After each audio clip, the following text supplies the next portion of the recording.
मनोज जरांगे पाटील यांनी आज अंतरवली सराटीमध्ये महत्वाची बैठक बोलवली. तालुका स्तरावर जे समन्वयक आहेत त्यांची बैठक बोलवली. माझ्यासोबत स्वतः मनोज जरांगे पाटील आहे. आज बैठक बोलवली. नेमकं या बैठकीत किंवा या चर्चेत काय तोडगा निघणार आहे किंवा काय या बैठकीमागचं हेतू? एक तर सगळ्यात आधी सांगतो बैठक नाही, आणि दुसरं सांगतो आम्ही समन्वयक नाहीत. आम्ही गरिबाचे आंदोलक आहे, मराठा आंदोलक आहे. आज जे बोलवले ते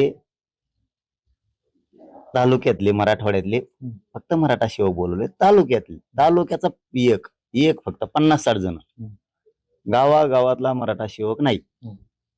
फक्त तालुक्याचा जो मराठा सेवक आहे तो एक, म्हणजे 50-60 जण ते बोलवले.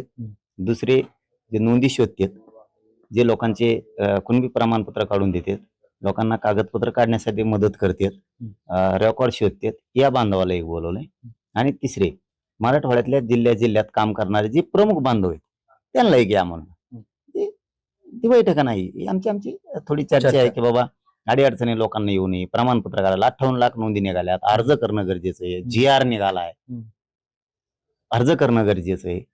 गोंधळून जायचं नाहीये, शांत डोक्यानं चलून आपल्याला हे जे मिळवलंय आपण ते मिळून पण घ्यायचं, याच्यासाठी चर्चा करायची. बरं, आता ज्या नोंदी सापडतात, तुम्ही 17 तारखेचं सरकारला म्हणजे विनंती केली होती की बाबा 17च्या आधी हैदराबाद गॅजेटनुसार प्रमाणपत्र द्यावं. तुमच्याकडे काही लोक प्रमाणपत्र देखील घेऊन आले. काय समोर आलंय? म्हणजे नवीन कायद्यानुसार प्रमाणपत्र वाटायला सुरुवात झाली? होईल, होईल, दोन्ही होईल. सगळंच एकदाच हे काढण्यापेक्षा चाललंय, सगळं होईल. हैदराबादचं गॅजेटियर जो प्रदेश होता, सोलापूरचे त्याच्यामध्ये 58 गाव आहेत त्याच्या सहित, काही बुलढाणा यवतमाळचे येतं त्याच्या सहित सगळं होईल. 17 संस्थांचं गॅजेटियर सुद्धा लागू होईल. मी आहे ना, त्यांना अंमलबजावणीचं नका करू देऊ, मला गॅजेटच्या नोंदी प्रमाणे प्रमाणपत्र पाहिजे. पण अजून नाही मिळालं. चालू होईल. थोडस आम्ही आज बी काही चर्चा करतोय, सगळं व्यवस्थित होणार, सगळं होणार.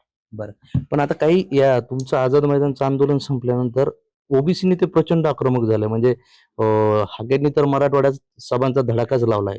तर असं का? म्हणजे आणि विरोध फक्त एकच गोष्टीला आहे की जो नवीन गॅजेट आहे GR त्याला विरोध. बघा, ते आजचं नाही, ते रोजच रडगाणं आहे. ते आपल्यात म्हणे रोजच मड, त्याला आता कोण कोण रडत असं, ते रोजच चालू आहे. स्वार्थ ज्यावेळेस जागा होतो, ज्यावेळेस आपल्याला स्वप्न पडायला लागतात राजकीय पदांचे, संविधानाच्या पदाचे, त्यावेळेस ते तसं होतं. ज्याला खरं प्रेम आहे जातीचं, समाजाचं, तो त्यांच्यासाठी लढतो. म्हणजे धडाके धुडाके काही नाही, धडाके नाही, धुडाके नाही, सभा नाही, बैठका नाही, काही नाही. ती टोळी परळीची लाभार्थी टोळी, ती टोळी घडून आणती. आणि टोळीचा तो चालक ते घडून आणते. त्यांचं आणखीन पोट भरलं नाही परळीतल्या लाभार्थी टोळीचं. ते सगळ्या मराठ्यांच्या विरोधात तिकडून माकडं आणायची आणि इकडे उड्या हाणा लावायच्या. ही परळीतली लाभार्थी टोळी आणखीन देवारा करून घेईन. त्यांचा जीव झालाय, त्याच्यात पोट नाही भरलं वाटतं त्यांचं. असं करून करून बीड जिल्ह्यातला, मराठवाड्यातला त्यांच्यावरती प्रेम करणारा ते सगळा मराठा समाज तुडीत आहे. तो पण बघा तुम्ही होतंय का नाही, कारण माझाही समाज स्वाभिमानी मराठा, तो बी सहन करायला तितके दिवस करतो. आणि मग त्याला नंतर वाटण आपण ज्याच्यासाठी करतो, खस्ता खातो. मराठ्याच्या आंदोलनात परळीच्या लाभार्थी टोळीचं त्या मालकाचं ऐकून जात नाहीत आपण. एखाद्या वेळेस म्हणतो मी तुम्हाला, तो जर आपल्या इकडे आणून ते माकड नाचीत असलं तर ते म्हणते ही परळीची लाभार्थी टोळीन तू काय करीत नाही आमचं वाकड. ही डोक्यावर नाही राहायचं तो या सांगा. एक दिवस बीड जिल्ह्यातला मराठा त्यांच्यावर जे प्रेम करतो तो बाजूला जाईल, घेणार नाही, फेणार नाही, काही नाही. कोणी कोणाला काय 10 रुपये देत नाही, त्याला मिळाल ते म्हणजे चल जाय तिकडं, बघू आता बस सहन केलं, तू 50-12 तेच करतो, आम्ही तुम्हाला मोठं करायचं, तुम्ही लाभार्थी टोळी त्याच्या मागे उभारून आमच्या आरक्षणाला विरोध करता का? त्यामुळे त्यांना आणखीन पुढचा फटका सुद्धा लय बसणार आहे लाभार्थी टोळीला. ती टोळी जिथे ना तिथं चालू आहे. नाही, पण शब्द आपल्या जातीसाठी लढावं हे आम्हाला कळतं. तुम्ही ज्ञानी येत, हुशार येत ना. आपल्या जातीसाठी लढावं, त्यांना आरक्षण मिळवून द्यावं, ते बिचारे एसटी आरक्षणासाठी लढतायत, त्यांची मरमर चालली, तिथं ते करावं. इकडं कुठं तुमच्या आरक्षणाला आमच्यामुळे धक्काच लागत नाही, काय बोलता आमच्या विरोधात विनाकारण लाभार्थी टोळी जाय कोणत्या परळीचे, ते बिचारे पोरग जालन्याला बसले उपोषणाला. हे नाही, हे हे काय बघायचं नाही दुःख, नुसतं वाफाड्यासारखं पळायचं कोणकडे. ते लेकरू गरीब बिचाराचं लेकरू बसलंय तिथं जालन्यात, आरक्षण मिळावं म्हणून धनगर बांधव. नाही पण विचाराची शब्दाची उत्तर शब्दाने दिलं पाहिजे. अनेक सभां म्हणजे दंड थोपटले जात आहेत थेट. ह्याचे दंड फुंड उगा चालू आहे म्हणून आई, कारण मी संयमानं सांगितलं आणि आज बी एनडीटीव्हीच्या माध्यमातून मराठा समाजाला सांगतो, शांत संयमान राहा. काय हे कोणी काय ठोकू शकत नाही, दंड नाही, ठोन नाही, फुन नाही, काही नाही. उगा शांततेने घ्या. आपल्याला मिळवायचंय, एकदा मिळू द्या. पोरं शिक्षणात जाऊ द्या, नोकऱ्यात जाऊ द्या.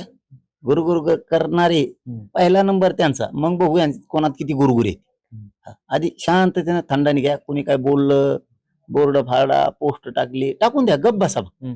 त्याचे स्क्रीनशॉट ठेवा फक्त. लय झालं तर पोलिसांकडे जाऊन कारवाई करा. पण शांत राहा, वाद कुठं करू नका. आत्ताच शांत राहा, बघू. पण ज्या पद्धतीने टीका होते म्हणजे खालचा स्तर गाठला जातोय. तुम्ही ते स्टेटमेंट हाकेंचं ऐकलं असेल की लग्नाचं मराठा समाजांच्या मुलीनं, असं बोलणं खूपच वाईट आहे. किती वाईट या पद्धतीने टीका होत आहे. तुम्हाला मी मोजित नाही असलेला, त्यांचे विचारच जाऊ नका. मी बोलतच नाही त्यांना, महत्व देत नाही मराठी असले. किती काही येते किती काही जाते, मराठ्याचे खिशाने तिथं असलेला मोजित नाही, महत्व देत नाही. ते विचारायचंच नाही, घेणतच नाहीत आपण असले.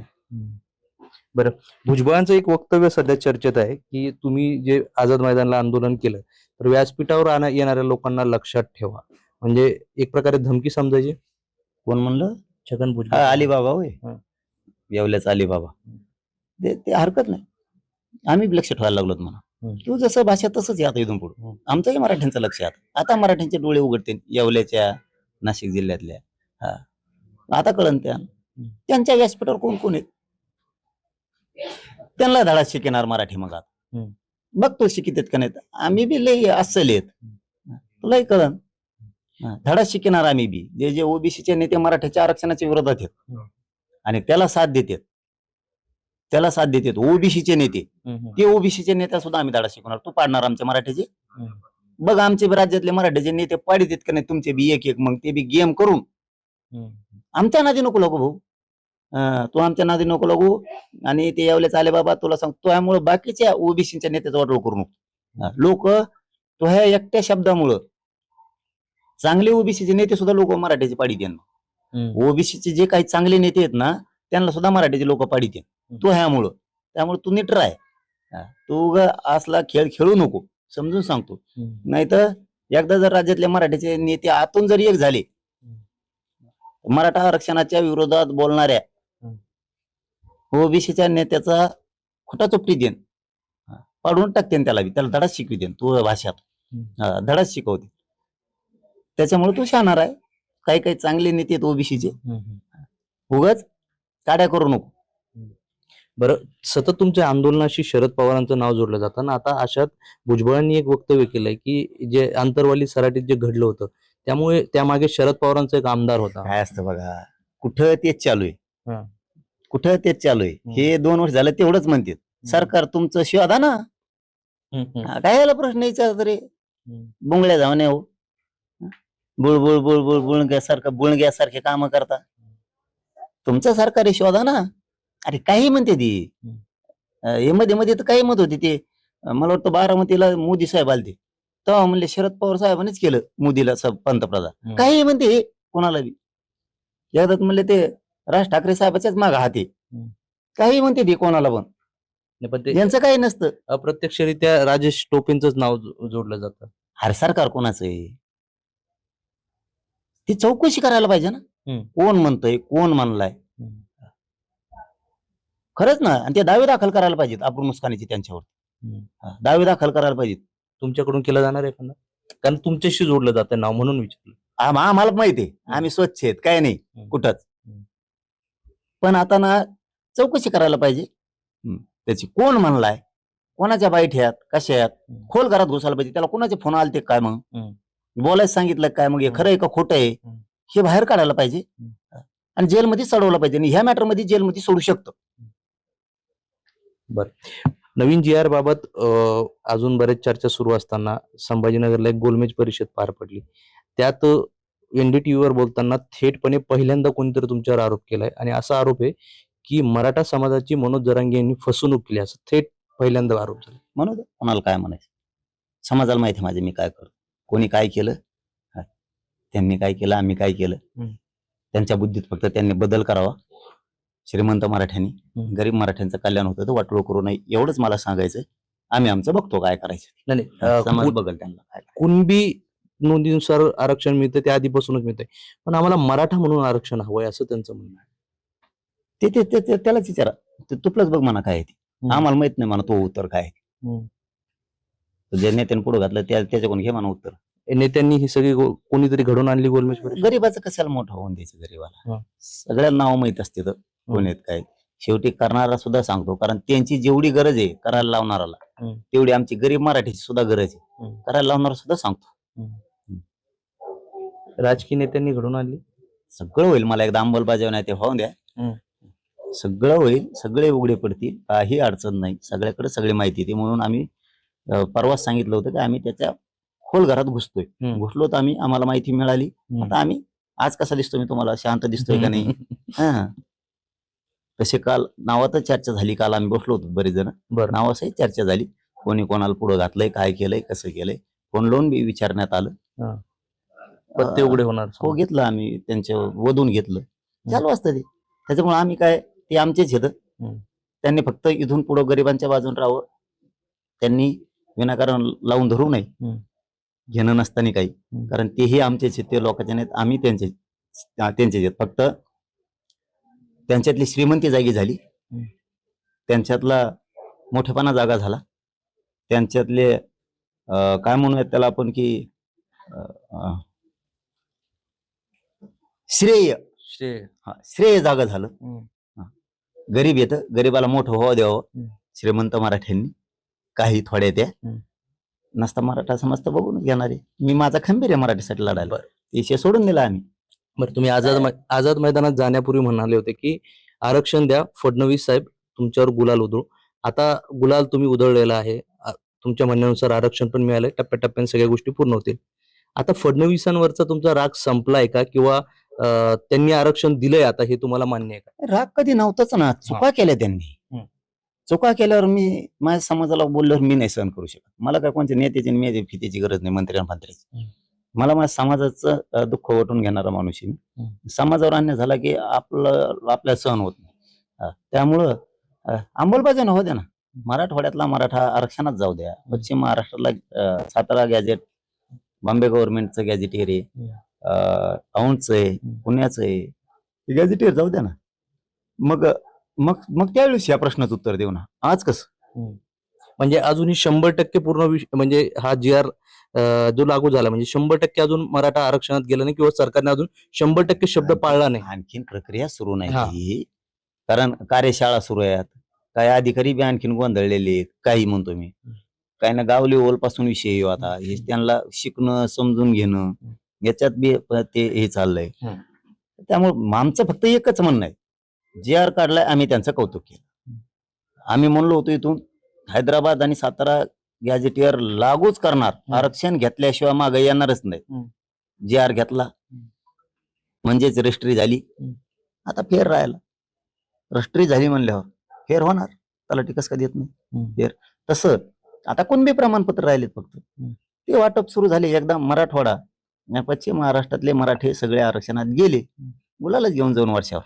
म्हणजे अजून पूर्ण झालेली नाहीये प्रोसेस. नाही, मी सांगितलं ना तुम्हाला की रजिस्ट्री झाली त्या दिवशी कोणाचा फेर झालेला ऐकला का? आणखी त्याला प्रोसिजर आहे ना. तसं ते कार्यशाळा घेत आहेत, त्यांना समजून. अजून आरक्षणाचा सातबारा निघाला नाही म्हणायचं. निघालच ना, कुठं जाईन आता. काय, अरे एवढी मोठी लढाई साहेब, सोपं नाही हो.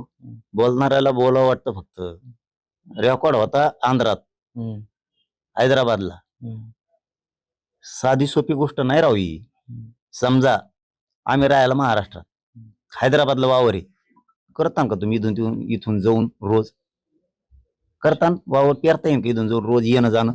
हैदराबादला जाय माघारी, हैदराबादला जाय पुन्हा महाराष्ट्रात माघारी. आमचं रेकॉर्ड आम्ही महाराष्ट्राच्या रेकॉर्डवर आणलंय, महाराष्ट्र शासनाकडे आणलंय. तिथून ते येतच नव्हतं 60-70 वर्षे इकडं, ते आणलं आम्ही इथं. आता आमची जमीन इथंच, आम्ही कशीनार बी इथंच, घर इथंच. मग आता आम्ही प्रगतीकडे जाणार. तसं हैदराबाद गॅझेटियर हे तेलंगणा, हैदराबादकडं, आम्ही राहायला महाराष्ट्रात. आम्ही ते आता आणलंय मराठ्यांच्या पोरांनी मुंबईत जाऊन, त्याचा GR काढलाय. आता मराठ्याला भांडता येईल ना, चाल अंमलबजावणी कर, चाल पटापट प्रमाणपत्र दे. तेवढं म्हणण्यासाठी GR तर पाहिजे ना. ते पहिल्यांदा म्हणलं ना हैदराबादचं गॅजेट दे, चल मराठवाडा आमचा, मराठवाडा कुणबी आहे सगळा दे. ते म्हणायचं रेकॉर्ड तिकडे, ते राज्यावली द्यायना. भांडून भांडून भांडून पोरांनी आंदोलन मोर्चे काढून आणला ना इकडं. आणलं का नाही? ही प्रक्रिया आहे. हे लय महत्वाचं काम झालेलं आहे. सरकारच्या रेकॉर्डवर दस्तावेज इथं तयार झाला आता महाराष्ट्रात. आता आपल्याला टेन्शनच राहिलं नाही. आरक्षणाची लढाई जिंकले की जिंकायची अजून बाकी आहे? जिंकलीच ना. आता काय GR काढला ना. हैदराबाद गॅजेट लागू करा म्हणलं की ते म्हणायचे हैदराबादला आहे तिकडे, तेलंगणा राज्यावले देत नाहीत. आता मग मराठ्यांच्या पोरांनी लढून लढून लढून ते आणलं आणि आता त्याचं इथं रेकॉर्ड तयार झाला त्याचा. आता सरकारी दस्तावेज झाला त्याचा इथं महाराष्ट्रात. आता नसतं आम्ही नुसते महाराष्ट्रात राहिलो होतो, आमचं सगळं दप्तर तिकडं. आता इथं जवळ आणून ठेवलंय. समजा आता घराजवळ तळ बांधून ठेवलंय. आता मोठ्या भेट टाकू ना जरा का, तळ झालं त्या दिवशी. वाशी सारखी पुन्हा हे होणार नाही? अरे हे GR आहे, ती आधी सूचना होती की त्याच्यावरती 2012च्या कायद्यात दुरुस्ती करायची आणि OBC आरक्षणात सगळे सोयरे घालायचे आणि मग अंमलबजावणी करायची.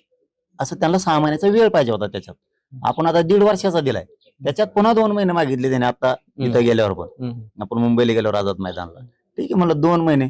तर 2 गॅजेट, केसेस आणि बलिदान गेलेलं कुटुंबाचं आणि शिंदे समिती, 5 कामं झाले. शिंदे समिती महाराष्ट्रात नोंदी शोधणार. आता हैदराबादचं गॅजेटियर लागू झालं. 17 संस्थांचं सगळे अहवाल घेतलेत. 3रं काम झालंय बलिदान गेलेल्या कुटुंबाच्या नोकऱ्या आणि निधीचं, ते झालं. 5 कामं झाले ना. केसेस हे 5 कामं झाले. 2 राहिले, मराठा आणि कुणबी 1 आहे, हे GR काढा, ते 1 राहिलं. आणि सगळ्या सोयऱ्यांची अंमलबजावणी. ते कसं करणार? कम नाही करणार, GR काढावं लागेल. ते चालू आहे त्यांचं. ते काय हरकती मागितल्या होत्या, ते छाननी सुरू आहे त्यांची, करते. म्हणजे आणखी एक GR बाकी आहे? 2 कोणते?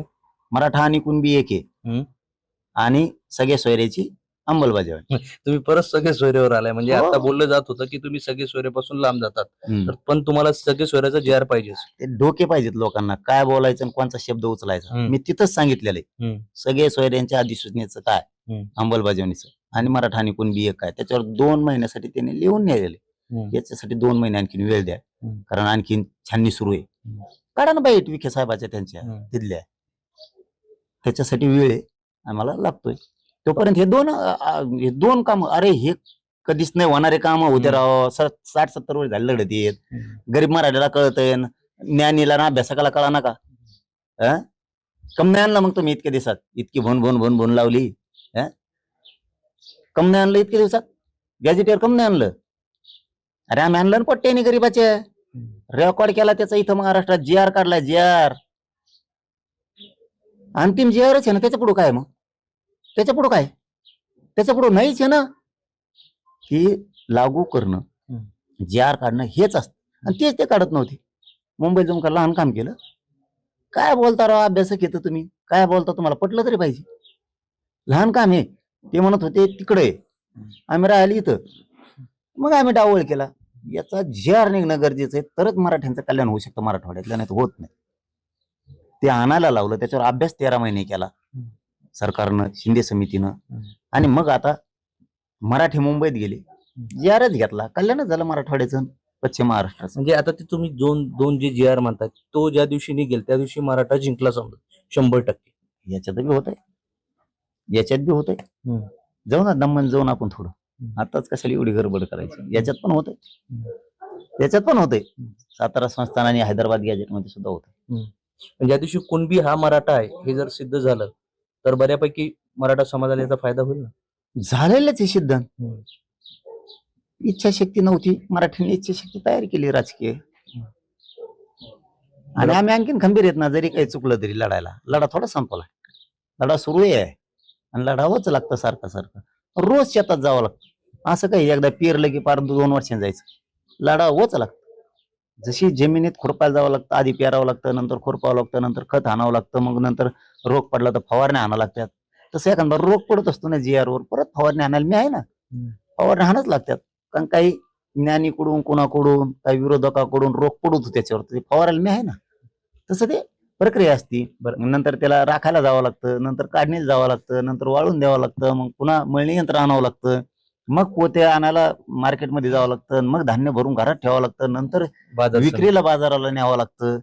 हे प्रक्रिया आहेत ना, ते करावं लागणार. आता JR निघाला, आता हळूहळू प्रमाणपत्र नाही, त्यांना हळूहळू सगळेच जाते. मध्ये प्रक्रिया आहे, होईल ना. बरं, तुम्ही एवढं नव्हतं राव. नाही, तुम्ही ज्ञानीचं म्हटले म्हणून विचारतोय की तुम्ही प्रत्येक वेळेस अभ्यासकांना संधी दिली. मला आठवतं की गॅलेक्सीमध्ये पण तुम्ही 1-1.5 तास विखे पाटील आले त्यावेळेस पण त्यांना संधी दिली बोलायला.